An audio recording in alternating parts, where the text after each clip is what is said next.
Hi again, this is Professor Monty. Today what we're going to do is we're going to do a two-sample t-interval. Now with a two-sample t-interval, what it means is we have two different samples. We're comparing the mean from two different populations. We have a sample from each, and it's a t-interval because we don't have the population standard deviations. If we did have the population standard deviations, it would be a z-interval. We don't, so it's a t-interval. Okay, so let me read the problem. Professor Monty has two statistics classes. One meets at 8 o'clock and the other at 9:30. A random sample of scores for exam number 3 provided the following results. They give you the data. Assume the scores are normally distributed and the population standard deviations are equal. Find a 95% confidence interval for the difference in means for the two classes. Okay, so we're trying to find out how far apart the population mean of the two classes are from each other. Okay, what we do, we have the data here, and that's all we have. They've told us a couple things. It's normally distributed, which is what we need in order to do a t-test or a t-interval. That's kind of a big assumption here. Typically, scores are left skewed because if you have a pretty high average, this average looks like it's around 75 to 80. You don't have a lot you can go above that, but you do have quite a bit of that. So we're making the assumption that it's normally distributed. It's probably close enough to be normally distributed that we can still perform this kind of t-interval. Okay, so let's go ahead. We're going to go from there. This actually is data from my last class. We had a test this last week. I did a systematic sample. I started with number 2. I got 2 randomly from my random number generator in the calculator. With every 8th score after that, I have about 80 students in each class. So this is actually a random sample, which is a good thing. So anyway, let's go to the calculator. I'll show you how to calculate this.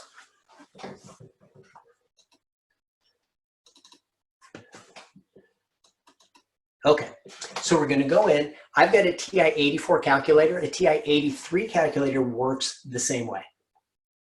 First, what we have to do is we have to put in all our data. So let's go in and we'll go stat.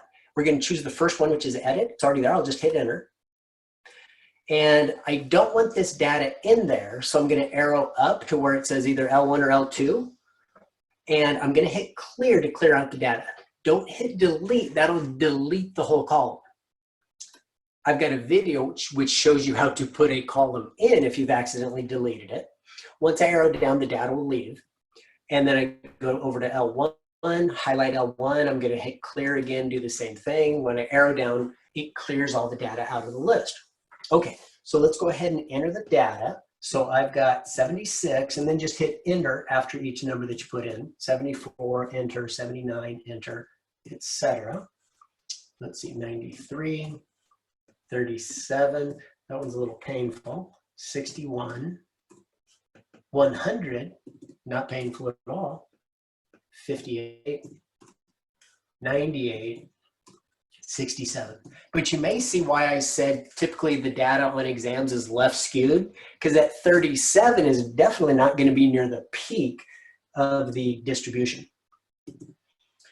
88, 88, 69, 93, 89, 98, 7, 82, 43, again, quite a bit off to the left, and 84. Okay, I'm down, it says L211. It's ready for the 11th entry. So it looks like I've got 10 entries in. Looks like I didn't skip any digits or anything, so we look to be in good shape. So to run the test, go back into stat, click on tests, and then we're going to do the two-sample t-interval. It's right down below number 9. There's the two-sample z-interval. So we'll arrow down there so I can show you. You could hit 0 and it would select it, but we'll just arrow down so that you can see what I'm talking about. You can see what it looks like, and there's my two-sample t-interval. So now I'll hit enter. And it says, oh, do you have the data? I do have the data. If they had given me the individual statistics, which would have to be the sample mean, the sample standard deviation, and the sample size, I would click on stats and notice it asks for those three things for each of the two populations I have. Okay, but this time I have the data, so we'll select data again, and it says, oh, where's the data? Oh, it's in list 1 and list 2. If this was on a different list, say it was on list 3, here's how you change the list.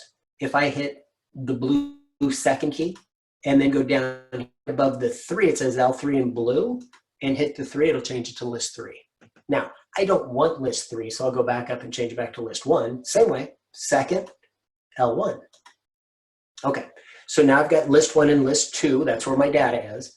Frequency, just leave those at 1. If yours is blank there, it can usually just stay blank, not a big deal.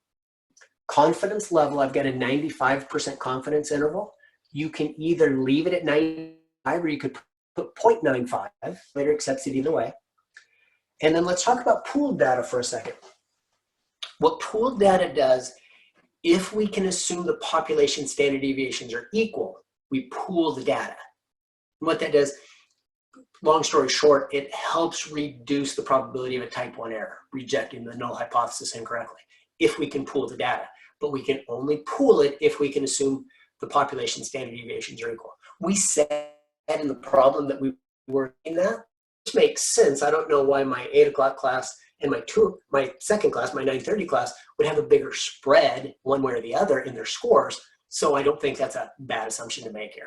Okay, so let's go on from that. But again, that's how you decide. If you can assume the population standard deviations are equal, then you say yes to pooled. If you can't make that assumption, you say no. So then we just go to calculate.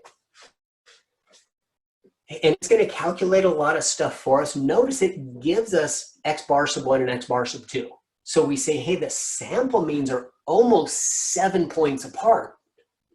Is that too far apart if I'm assuming they have equal means, population means? How likely would it be that I would get sample means that far apart? Okay, so let's look. And what we're going to do, we're going to use the number.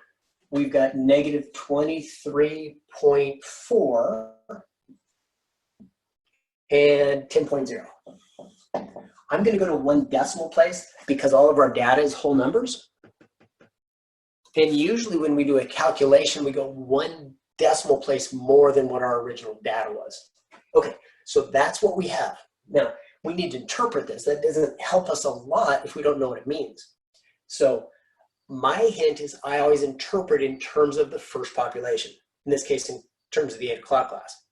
A negative means the 8 o'clock class got a lower average. A positive means the 8 o'clock class got a higher average. So we would say something along the lines of this. We can be 5% confident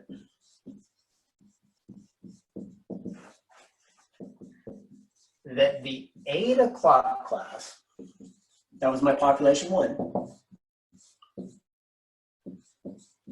classes, let's not say classes, because it's plural. I mean, it's possessive, not plural. The 8 o'clock class average was between 23.4% lower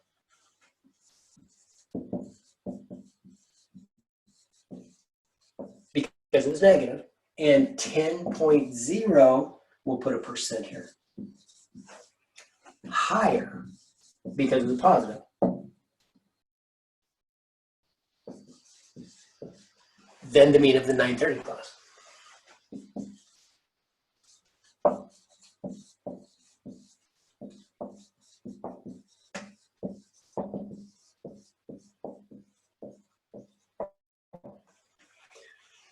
And that's the end of our confidence interval. So we're done there. We've interpreted that. A couple things I want to point out here. One, I used the same data. You may have already seen it in another video I made of a hypothesis test to see if there was a difference in the means.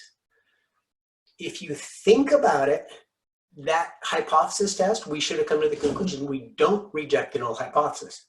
The reason is, I don't know if the first class scored lower or higher second class. Since 0 is in this interval, meaning the means might have been equal, their difference is 0. Since 0 is in here, then it may be true that the population means are equal. So anyway, take a look at that one if you want some more examples, some work with hypothesis testing. The other thing I want to tell you, in this class, my 8 o'clock class actually scored a 78 as their average, and the 8 o'clock class, rather than 9:30, scored an 80. So there was a 2-point difference. The 8 o'clock class was 2 points lower, which of course is well within this interval. So our interval is correct. We were 95% sure it's correct, and it actually is correct.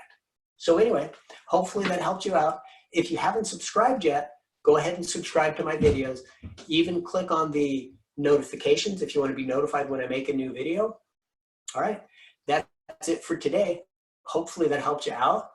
And hang in there, because remember, you can do this.